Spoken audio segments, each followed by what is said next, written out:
Cu siguranță mușcata este regina balcoanelor, regina plantelor înflorite.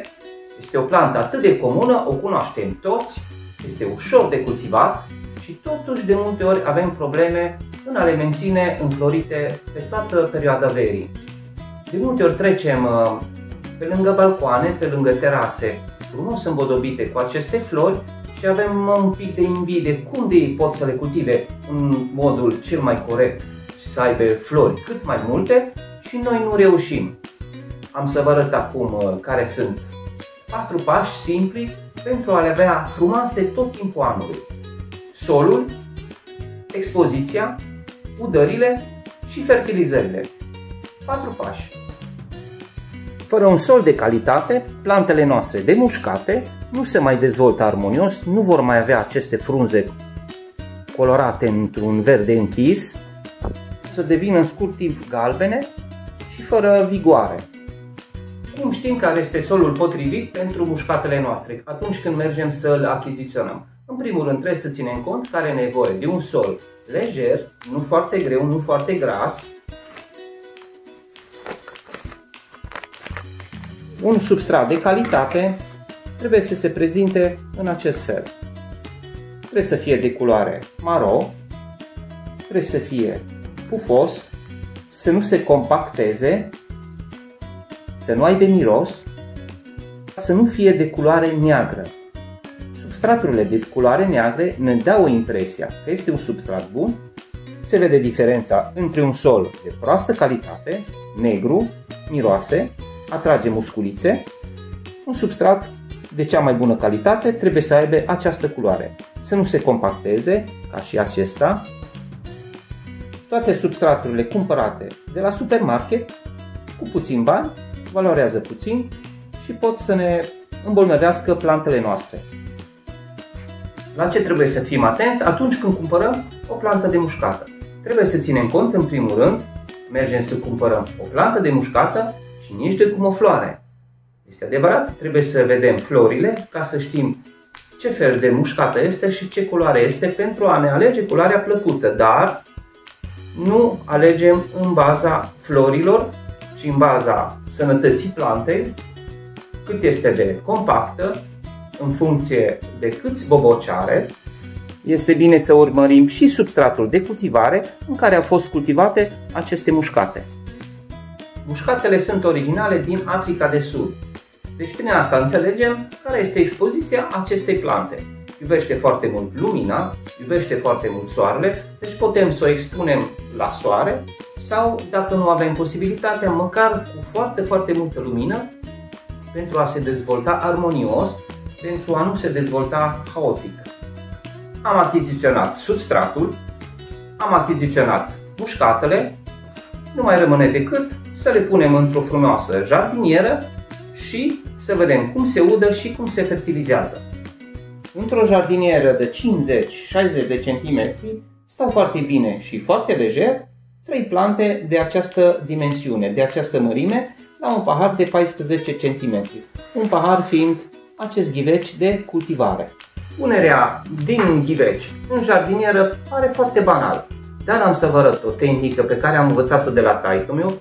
Îi plăceau și lui foarte mult florile, natura, plantele, agricultura în general și pe deasupra era și foarte inventiv. Și am să vă arăt ce invenția a făcut el și ce a inventat pentru a face o trecere de la ghiveci la jardinieră în modul cel mai rapid, cel mai simplu și cel mai puțin stresant pentru mușcată. Scoatem toate plantele din ghiveci, controlând ca pe găurile de drenaj să nu fie rădăcini ieșite. În cazul în care sunt rădăcini ieșite, pur și simplu le rupem ușor. Pentru acest procedeu avem nevoie de toate aceste 3 ghivece de la fiecare plantă.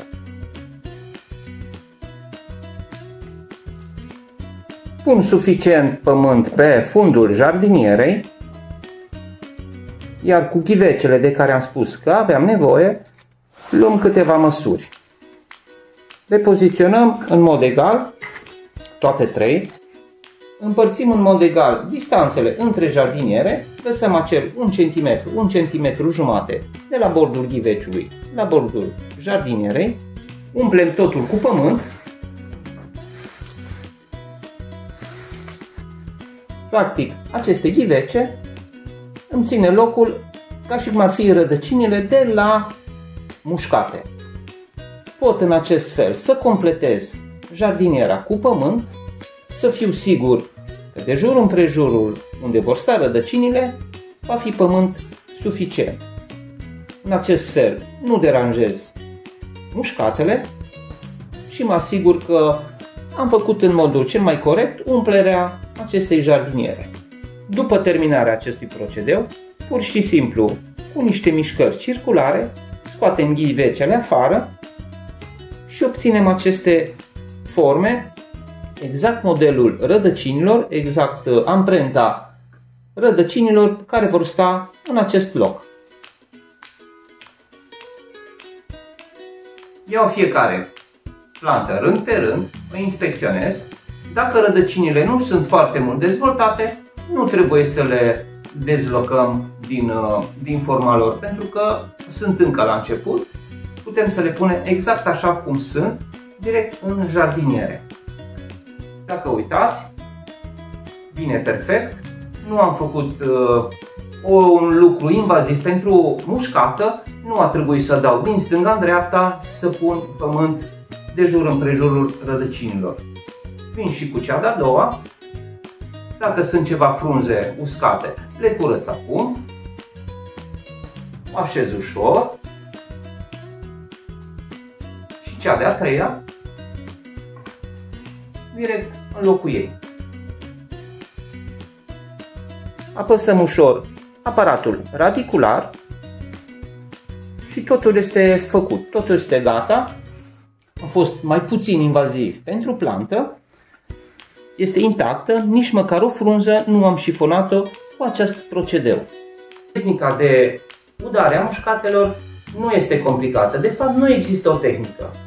Singurul lucru este să ținem cont că se udă dimineața sau seara, nu trebuie să udăm foarte mult, nu trebuie să udăm foarte puțin. Deci trebuie să observăm solul, trebuie să fie umed.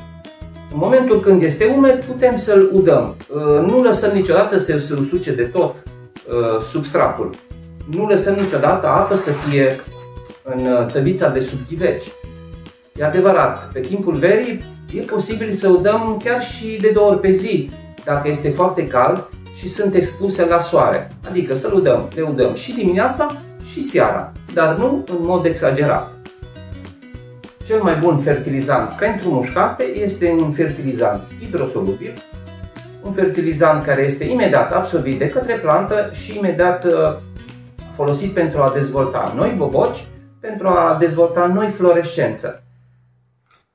Fertilizăm o dată la săptămână sau o dată la 2 săptămâni, în funcție de ce este scris pe ambalajul fertilizantului. Fertilizantul trebuie neapărat să aibă un aport mai ridicat de potasiu, care va da prioritate dezvoltării acestor boboci, acestor flori. Vă arăt care trebuie să fie prin indicațiile cele mai bune pe ambalaj pentru a nu greși în momentul când achiziționați un fertilizant. Azot, fosfor și potasiu 15, 15, 30. Acestea ar fi indicațiile cele mai bune pentru un fertilizant hidrosolubil de bună calitate pentru plantele înflorite tot timpul anului. Fertilizantul hidrosolubil se găsește foarte ușor în florării, la Dedema, pe internet.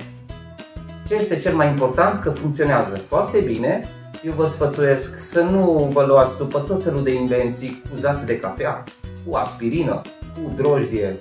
Lăsați lucrurile așa cum sunt,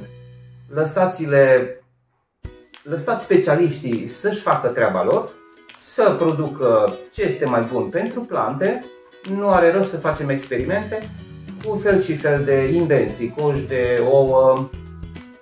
Am să pregătesc un video și am să vă aduc argumente precum nici zațul de cafea, nici cojile de ouă și nici aspirina nu prea au niciun efect în dezvoltarea plantelor noastre.